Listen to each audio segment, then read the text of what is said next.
Ketika ada kaitan dengan pembunuhan nyawa, penghilangan nyawa, walaupun dengan syatru kalimah, dan dilakukan oleh seluruh penduduk bumi, maka seluruh penduduk bumi akan dimasukkan neraka oleh Allah.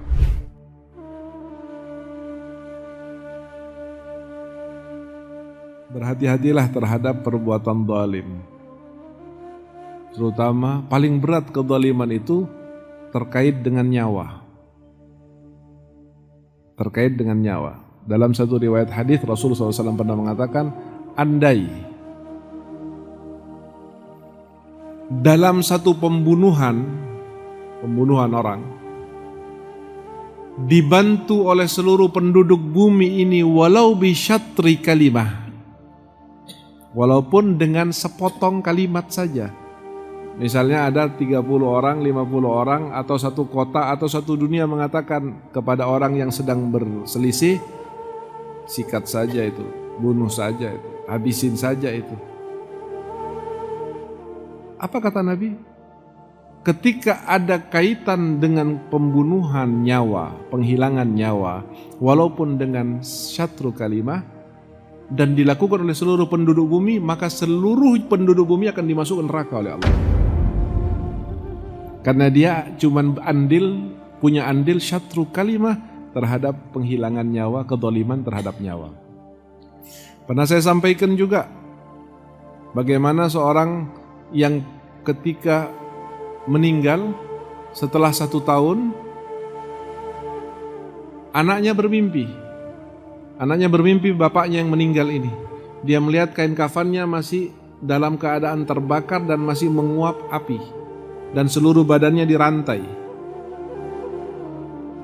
Lalu anak ini berkata, wahai orang Abah, kenapa Abah seperti ini keadaannya? Abah ahli masjid, ahli sholat jamaah, ahli majlis, ahli zikir, ahli puasa. Kok Abah begini? Kata abahnya, baiklah, pertama saya akan ceritakan dulu, yang kedua lakukan tugas pesan Abah. Ini nak, yang kamu lihat kondisi Abah sekarang ini, kesakitan, kepanasan, terantai dan sebagainya. Dan 1 tahun dari mulai Abah meninggal, belum selesai urusannya, karena Abah pernah 1 hari pulang dari undangan walimah, ada di gigi Abah sisa daging yang nyangkut. Maka ketika Abah melewati rumah seseorang, di pagernya ada bambu kecil yang Abah ambil untuk membersihkan gigi, lalu Abah buang. Logikanya apa? Yang diambil tidak merasa rugi, yang mengambil tidak terlalu mendapat manfaat, selain hanya untuk mengambil daging yang nyelip di gigi. Yang diambil tidak akan merasa rugi. Tetapi apakah kemudian dibiarkan ini terjadi oleh Allah? Tidak. Sampai 1 tahun pun panas badannya di dalam kubur itu belum hilang.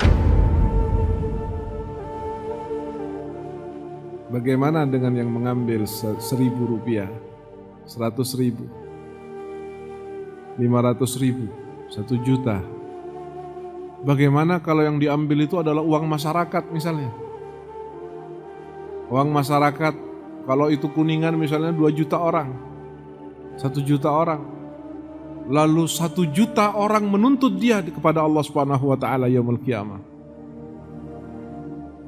Yang dikatakan oleh Nabi, atadruna manil muflis? Tahu enggak orang yang bangkrut siapa, kata Nabi? Sahabat bilang, man laisa lahu malun wala. Ada yang lagi menjawab, orang yang enggak punya tijarah ya Rasulullah, orang bangkrut. Kata Rasulullah, orang muflis itu adalah orang yang di hari kiamat datang ke hadapan Allah membawa sholat, membawa zakat, membawa puasa, bawa tahajud, bawa zikir, bawa ini, bawa itu dan sebagainya. Tetapi dia akala mala hadza wa syatama hadza wa ghtaba hadza. Lalu kemudian semuanya datang. Ya Allah, ini pernah ngambil hak saya. Berapa konversinya terhadap pahala? Ambil. Selesai, datang lagi. Ya Allah, ini orang pernah menggunjing saya. Orang ini pernah memfitnah saya. Dilihat berapa keukuran antara fitnah dengan bayaran pahalanya. Ya Allah ini pernah gini, kasih. Ya Allah ini pernah, sampai habis pahalanya. Masih ada yang datang. Ya Allah ini orang pernah giniin saya dulu. Tapi pahalanya sudah habis. Kata Allah, seberat apa dosamu terkait dengan kedolimannya, berikan kepada dia. Terus diberikan, pahalanya tidak ada, dosanya seabrek. Wa amma man khaffat mawazinuhu fa ummuhu hawiyah, a'adhanallahu wa iyyakum jami'an minan nar.